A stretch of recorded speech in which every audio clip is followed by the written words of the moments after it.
You are looking at Julian's pronunciation guide, where we look at how to pronounce better some of the most mispronounced words in the world, like this other curious word. But how do you say what you're looking for today?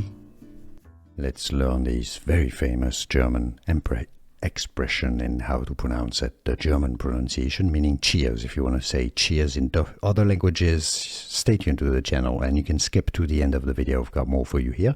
In German, the pronunciation is as Prost. Prost. Yes, it's not Post. Prost. In English, if you cannot pronounce German perfectly, you can say it as Prost. Prost.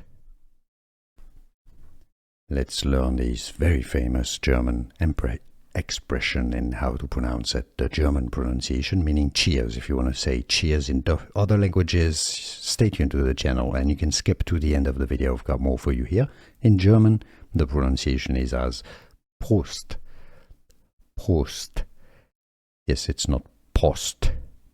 Prost. In English, if you cannot pronounce German perfectly, you can say it as Prost. Prost. Here are more videos on how to pronounce more confusing words and names too many mispronounced. Like this video if you found it useful. I appreciate your support. I'll see you soon and thanks for watching.